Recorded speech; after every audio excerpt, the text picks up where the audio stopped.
360가지 직문직답 다니엘 요한계시록 제1장.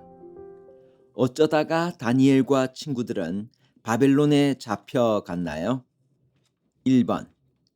다니엘서 1장 1절의 사건은 어느 때에 일어났나요? 유다 왕 여호야김이 다스린 지 3년이 되는 해에 바벨론 왕 느부갓네살이 예루살렘에 이르러 성을 에워쌌더니. 다니엘 1장 1절. 바벨론과 이스라엘의 역사를 간략하게 살펴보겠습니다. 창조 후 1600여 년 만에 세상을 휩쓴 파멸적인 홍수가 있었고, 바벨탑 사건이 있은 후 기원전 18세기 말 하나님께서는 바벨론 지역인 유프라테스강 하류 갈대아 우르에 살던 셈족의 족장 아브라함과 그의 가족을 지금의 이스라엘이 차지한 팔레스타인으로 이주시키셔서 기원전 11세기에 마침내 온 세상을 구원하시려는 하나님의 계획을 수행할 선민의 나라 이스라엘을 세우게 하셨습니다. 사울 왕을 시작으로 다윗 왕, 솔로몬 왕으로 이어지는 통일 왕국 시대가 120년간 계속되다가 솔로몬 왕의 사후에는 북방의 이스라엘과 남방의 유다로 분리되어 남북 왕조 시대가 시작되었습니다. 하나님을 떠나 우상 숭배에 빠져버린 북방 이스라엘은 기원전 722년 아시리아에 의해 멸망하였고, 남방 유다 역시 하나님께 불순종을 거듭하다가 바벨론에 의해 세 차례의 침략과 포로 끝에 기원전 586년 멸망을 당하였으며, 백성은 70년간 바벨론에서 포로 생활을 하게 되었습니다. 그 첫 번째 포로가 기원전 605년에 있었는데 당시의 유대왕은 여호야김이었습니다. 이때 바벨론 왕 느부갓네살은 유대 왕족 청년 다니엘과 다른 세 젊은이를 바벨론으로 잡아갔으며 그들은 거기서 일생을 보내게 되었습니다. 그 가운데 다니엘서의 주인공인 다니엘은 선지자로 부름을 받아 다니엘서를 기록함과 동시에 바벨론 제국 이후 페르시아 시대까지 탁월한 정치가로서 그의 역할을 수행하게 되었습니다. 2번.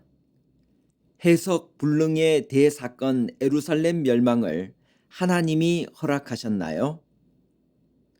주께서 유다 왕 여호야김과 하나님의 전 그릇 얼마를 그의 손에 넘기심에. 다니엘 1장 2절. 성경에 나타난 하나님의 의지는 크게 두 가지로 구분할 수 있습니다. 하나는 하나님이 원하셔서 명하시는 지시적 의지이고, 다른 하나는 원하지 않으시지만 인간의 행위에 따라 허락하시는 허용적 의지입니다.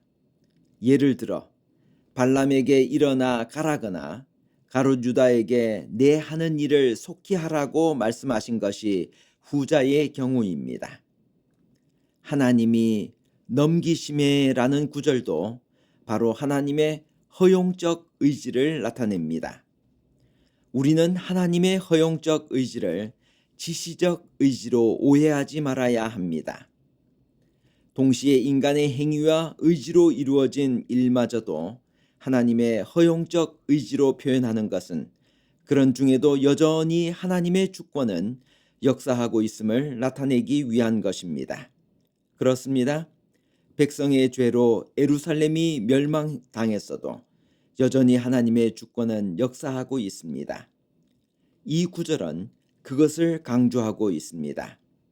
이런 표현은 세속적 역사에서는 찾아볼 수 없습니다. 이 표현이야말로 다니엘서가 하나님이 어떻게 때와 기한을 정하시는지를 보여주는 구속사적 역사서임을 증거합니다. 우리 삶의 고난 중에서도 역사하는 하나님의 섭리를 믿음으로 깨닫고 바라봅시다. 3번. 바벨론의 포로에 포함된 사람은 누구이며 그들을 교육시키는 목적은 무엇인가요? 왕이 환관장 아스브나스에게 말하여 이스라엘 자손 중에서 왕족과 귀족 몇 사람 곧 흠이 없고 용모가 아름다우며 모든 지혜를 통찰하며 지식에 통달하며 학문에 익숙하여 왕궁에 설만한 소년을 데려오게 하였고 그들에게 갈대아 사람의 학문과 언어를 가르치게 하였고. 다니엘 1장 3절에서 4절. 유다 나라의 왕족과 귀족 중에서 다니엘과 그의 세 친구가 뽑혔고 3년간 교육을 받았습니다. 그들은 실력 있는 청년들입니다. 그들은 포로임에도 실력을 인정받아 소위 바벨론 국립대학 국가장학생이 된 것입니다. 물론 그들의 신분이 왕족과 귀족이라는 정치적인 고려도 있었겠지만 더 중요한 조건은 개인이 지니고 있는 역량이었습니다. 준비된 사람은 포로라는 상황에서도 이렇게 특별한 기회를 부여받습니다. 목적은 계속적인 식민지 통치를 위해 그들을 조신으로 양육시키기 위해서였습니다. 4번. 다니엘과 그 친구들에게 실시한 바벨론의 식민지 동화 정책은 어떤 내용으로 이루어졌나요? 또 왕이 지정하여 그들에게 왕의 음식과 그가 마시는 포도주에서 날마다 쓸 것을 주어 3년을 기르게 하였으니 그 후에 그들은 왕 앞에 서게 될 것이더라. 다니엘 1장 5절. 첫째로는 언어였습니다. 포로들은 자기들의 모국어를 잊고 오직 바벨론의 언어만을 사용하도록 하고 바벨론의 언어로 교육을 받았습니다. 언어는 사고방식과 사상에 지대한 영향을 끼쳤고 바벨론에 동화되는 데 필수적인 것이었습니다. 둘째로는 교육이었습니다. 느부갓네살은 바벨론식 교육을 통해서 포로들의 신앙과 사고방식을 바꾸려고 했습니다. 어려서부터 믿어온 하나님을 잊어버리게 하고 우상을 섬기는 바벨론의 사상을 쇠뇌시키기 위해서는 엄격하고도 철저한 교육이 필요했습니다. 바벨론의 문명과 교육은 우수한 것이어서 젊은 포로들은 거기에 매료되기 마련이었습니다. 셋째로는 계명을 통해서였습니다. 이스라엘 부모들이 그들의 자녀에게 지어주는 이름에는 중대한 신앙적 의미와 소망이 담겨 있었습니다. 바벨론은 하나님의 성호와 신앙심이 포함된 그들의 이름을 바꿈으로 하나님을 믿는 신앙을 말살시키려고 하였습니다. 하나님은 나의 재판장이라는 뜻을 가지고 있는 다니엘이라는 이름 대신 벨이 그의 생명을 보호할 것이라는 뜻을 가진 벨드사살이라는 이름을 주었습니다. 다른 친구들도 마찬가지였습니다. 바뀐 이름과 그 뜻을 살펴보면 다음과 같습니다.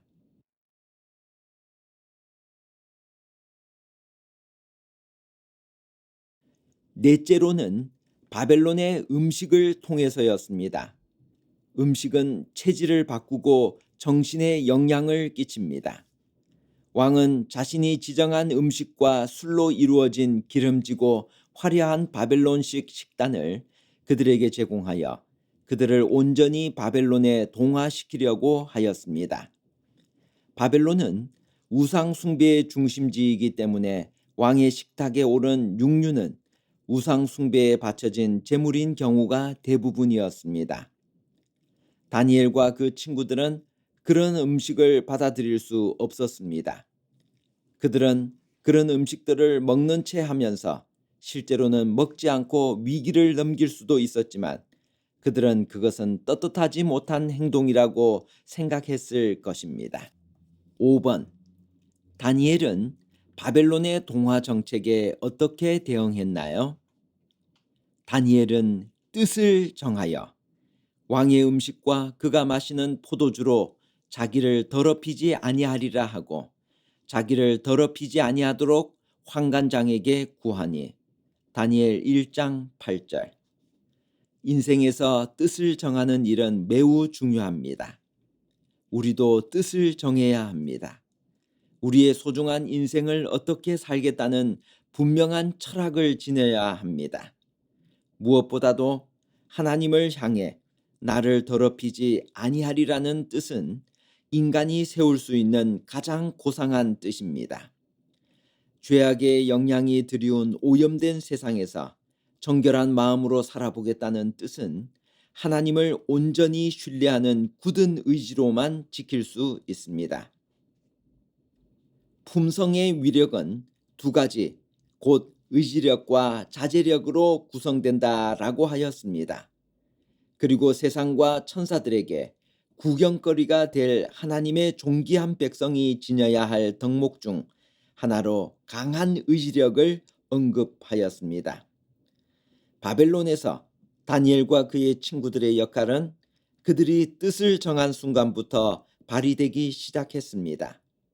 그렇게 뜻을 정한 순간부터 어느덧 포로의 모습은 사라지고 당시 세상의 중심인 바벨론에서 여호와의 섭리와 주권을 전하는 승리자의 모습이 됩니다. 6번. 다니엘과 그의 친구들은 뜻을 정하였을 때 바벨론 관리들을 향해 어떤 요구를 했나요?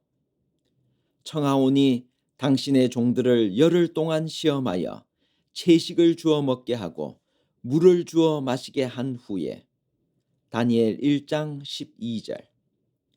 다니엘과 그의 친구들은 바벨론 관리들을 향해 예의 있게 구하고 청하고 제안하였습니다.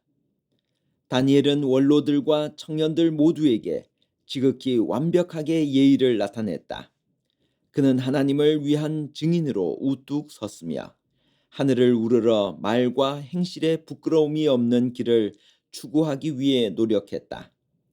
왕의 진미를 먹으라고 요청받았을 때 다니엘은 벌컥 화를 내지도 않았고 자기가 좋아하는 대로 먹고 마시겠다는 결심을 표현하지도 않았다. 반항적인 말 한마디 없이 그는 하나님께 그 문제를 맡겼다. 참된 용기와 그리스도인 예절로서 다니엘은 자기를 책임진 관리에게 문제를 제시하여 단순한 식사를 허락해 달라고 요청했다. 목사와 복음 교역자에게 보내는 증은 263쪽. 예의란 결국 남에 대한 배려입니다. 자신의 소신을 피력할 때에도 상대방의 인격과 권한을 존중해야 합니다. 소수 집단이 된 포로들이 오히려 그 세상에 하나님의 섭리를 전하는 도구가 된 것은 이런 예의 있는 모습 때문이었습니다. 하나님은 내 편이고 우리에겐 진리가 있다는 신앙적 확신의 크기에 비례하여 예의의 크기도 커지는 우리 모두가 되었으면 좋겠습니다. 7번. 성경적인 음식이 건강에 최선인가요? 열흘 후에 그들의 얼굴이 더욱 아름답고 살이 더욱 윤택하여 왕의 음식을 먹는 다른 소년들보다 더 좋아 보인지라. 그리하여 감독하는 자가 그들에게 지정된 음식과 마실 포도주를 제하고 채식을 주니라. 다니엘 1장 15절에서 16절.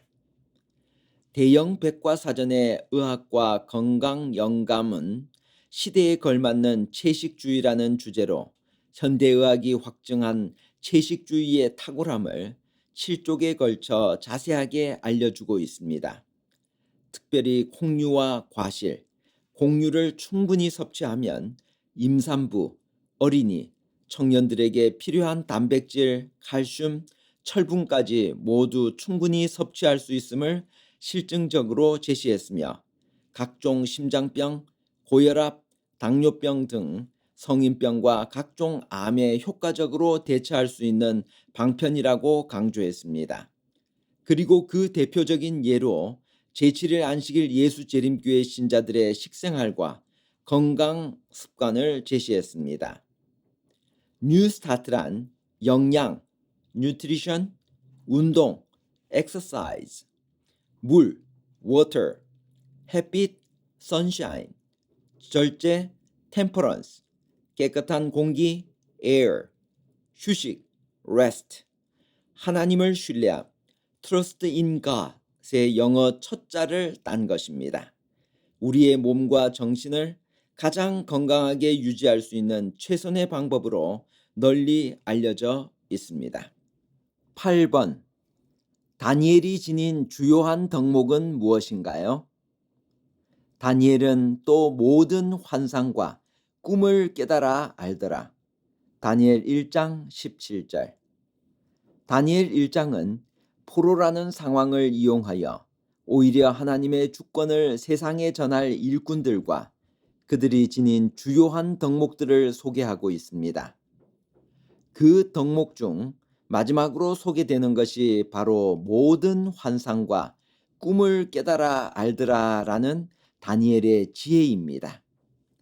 1장의 끝부분에 나오는 이 내용은 이어지는 2장에서의 다니엘의 활약을 예고하는 복선의 역할을 합니다. 예상대로 다니엘은 2장에서 느부갓네살에게 꿈과 해석을 제공해 줍니다. 다니엘은 매 장면마다 꿈과 이상을 풀어주고 해석해 줍니다. 그래서 바벨론 왕과 태후로부터 거룩한 신들의 영이 있는 자라고 불립니다. 그렇습니다. 먼 미래를 내다보는 명철과 총명은 분명 성령의 은사입니다. 다니엘의 이런 은사 때문에 바벨론 포로라는 암울한 상황에서도 그 시대를 넘어 영원한 승리를 얻는 하나님 나라까지 내다보는 비전을 갖게 되었습니다. 베드로는 믿음의 열매가 없는 자들은 멀리 보지 못한다고 하였습니다. 이 세상과 오늘이 전부인 줄 알고 사는 사람들을 가리켜 하는 말입니다. 그들은 마치 내일을 모르는 하루살이처럼 살아갑니다. 우리도 자신과 교회의 미래에 대해 다니엘처럼 예언은 못해도 적어도 예상이나 예측은 해야 합니다. 멀리 보기 위해 지혜와 계시의 영을 구합시다. 9번. 다니엘은 언제까지 살았나요? 다니엘은 고레스 왕 원년까지 있으니라. 다니엘 1장 21절. 다니엘은 기원전 605년 바벨론의 포로로 끌려갔습니다. 대략 그의 나이 18세 때였습니다. 다니엘은 고레스 3년까지 생존해 있었습니다. 그렇다면 그의 나이 88세가 됩니다. 그런데도 다니엘 1장 21절에 다니엘이 고레스 왕 원년까지 있었다고 특별히 기록한 것은 고레스 원년이 다니엘과 이스라엘에게 특별한 의미가 있는 해이기 때문입니다. 즉 에레미야서에 예언된 포로 기간 70년이 지나고 고레스가 그의 원년에 포로 귀환령을 내렸기 때문입니다. 다니엘이 그때까지 살아서 예언이 성취되는 것을 직접 보았다는 것을 강조하기 위해서였습니다. 다니엘이 이교도의 왕궁에 가서 바벨론의 왕에게 봉사하게 된 때는 18살에 불과했다. 그의 고상한 모본은 오늘날일지라도 실현당하고 시험받는 자들에게 힘이 될 것이다. 그가 궁정 생활의 의무 중에 사람의 가르침을 받고 있는 동안 그는 하나님의 가르침을 받아 미래 시대의 비밀들을 읽게 되었다. 교회증언 4권 570쪽. 10번. 우리 인생의 가장 엄숙하고 영원한 선택은 무엇인가요? 너희가 섬길 자를 오늘 택하라. 오직 나와 내 집은 여호와를 섬기겠노라. 여호수아 24장 15절. 삶은 수많은 선택으로 이루어집니다. 인생은 선택의 결과입니다.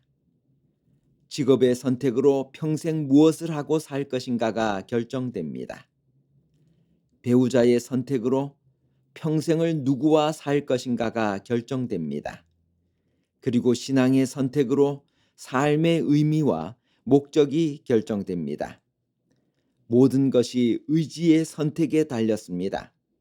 무엇을 하며 살지, 무엇을 먹을지, 누구와 살지, 그리고 무엇을 위해 왜 살아야 할지를 선택해야 합니다. 그 가운데 가장 엄숙하고 영원한 선택은 신앙의 선택입니다. 지금 바로 그 신앙을 바르게 선택해야 하지 않을까요? 다니엘이 뜻을 정한 것처럼 지금 주님 뜻대로 살기로 뜻을 정합시다. 제가 좋아하는 찬양 주님 뜻대로 살기로 했네를 소개합니다. 주님 뜻대로 살기로 했네. 주님 뜻대로 살기로 했네. 주님 뜻대로 살기로 했네. 뒤돌아서지 않겠네.